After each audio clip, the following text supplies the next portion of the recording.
آپ کو پتا چلیں گا. اور یہ پتا چلیں گا کہ عیسائیت میں بھی خدا ایک ہے اور خدا کی تصویر بنانا، عکس بنانا حرام ہے، اور ہم اسی خدا کی عبادت کرنا چاہیے. ابھی ہم سمجھیں گے کہ اسلام میں خدا کا تصور کیا ہے.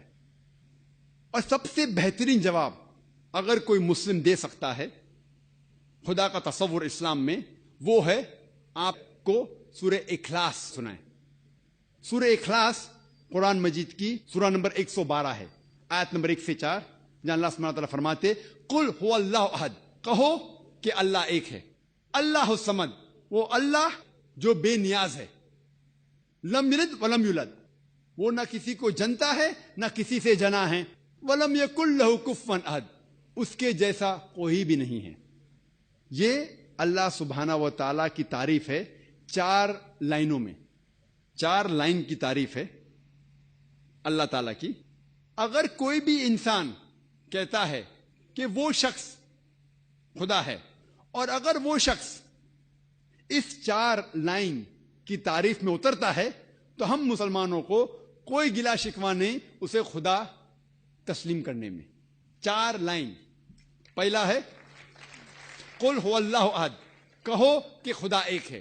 دوسرا اللہ الصمد، اللہ جو بے نیاز ہے. لم یلد ولم یولد، وہ نہ کسی کو جنتا ہے نہ کسی سے جنا ہے. ولم یکن لہ کفوا احد، اس کے جیسا کوئی بھی نہیں ہے، اس کا ہمسر کوئی بھی نہیں ہے. اسے کہتے ہیں ٹچ سٹون آف تھیولوجی، خدا کا تصور کی سب سے اہم definition. Touch stone of theology. اگر آپ کوئی بھی خدا میں مانتے ہیں، آپ اس خدا کو اس سورہ اخلاص سے کمپیئر کرو. اس سورہ اخلاص کی اگر 4 لائن کی تعریف پہ اترتا ہے تو وہ صحیح خدا ہے، اگر نہیں اترتا ہے تو وہ صحیح نہیں ہے. کوئی بھی خدا کو آپ مانتے ہیں، اس کو اس 4 لائن سے پرکھو. اگر اس 4 لائن کی تعریف سے اتر جائے تو ہمیں کوئی اعتراض نہیں ہے تسلیم کرنے میں کہ وہ خدا ہے. مثال کے طور پہ کئی انسان یہ مانتے ہیں کہ بھگوان رجنیش وہ خدا ہے. سوال جواب کے دوران ایک ہندو دوست نے مجھ سے کہا کہ ہم ہندو نہیں مانتے کہ بھگوان رجنیش خدا ہے. تو میں نے اس سے کہا، میں نے کبھی بھی نہیں کہا کہ ہندو مانتے ہیں کہ بھگوان رجنیش خدا ہے. میں نے یہ کہا کچھ انسان مانتے ہیں بھگوان رجنیش خدا ہے. میں ہندو مذہب کی کتاب پڑھ چکا ہوں، اس میں کہیں بھی نہیں لکھا ہوا ہے کہ بھگوان رجنیش خدا ہے. لیکن کئی انسان یہ مانتے ہیں کہ بھگوان رجنیش خدا ہے. آؤ ہم یہ پرکھیں کہ بھگوان رجنیش سورہ اخلاص کے 4 لائن کی تعریف پہ اترتا ہے کہ نہیں. سب سے پہلا قل هو اللہ احد، کہو کہ اللہ ایک ہے. کیا بھگوان رجنیش ایک ہی ہے؟ کیا وہ ایک ہی انسان ہے جس نے خدا بننے کا دعویٰ کیا؟ سینکڑوں انسان ہیں، خصوصاً ہمارے اس دیش میں ہندوستان میں ہزاروں انسان کہتے ہیں کہ میں خدا ہوں. وہ صرف ایک ہی نہیں ہے. لیکن اگر کوئی رجنیش بھکت کہے گا نہیں وہ یونیک ہے، وہ علیحدہ ہے، ٹھیک ہے، ہم دوسرے لائن پہ جاتے ہیں، دوسرے پوائنٹ پہ جاتے ہیں. اللہ الصمد، اللہ جو بے نیاز ہے. کیا رجنیش بے نیاز ہے؟ ہم جب اس کی آتم کتھا یا آٹو بایوگرافی پڑھتے ہیں، اس میں لکھا ہوا ہے کہ رجنیش کو ڈائبٹیز بیماری تھی، ڈائبٹیز کی بیماری تھی. اسے استھما تھا، اسے ریڑھ کی ہڈی میں درد ہوتا تھا، بیک ایک. آپ سوچئے بھگوان کو ڈائبٹیز ہے، خدا کو استھما ہے، خدا کو ریڑھ کی ہڈی کی درد ہے. تیسرا لائن لم یلد ولم یولد، نہ وہ کسی کو جنتا ہے نہ کسی سے جنا ہوا ہے. ہم جانتے ہیں کہ بھگوان رجنیش مدھیہ پردیش میں پیدا ہوئے. اس کے والد والدہ بھی تھے، دونوں والدین تھے، جو کچھ سال بعد اس کے شاگرد بن گئے.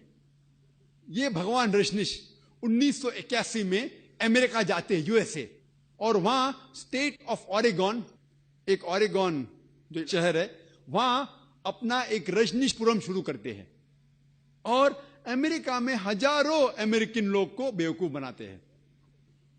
کچھ چند سال بعد امریکن گورنمنٹ اس کو گرفتار کرتی ہے اور جیل میں ڈالتی ہے.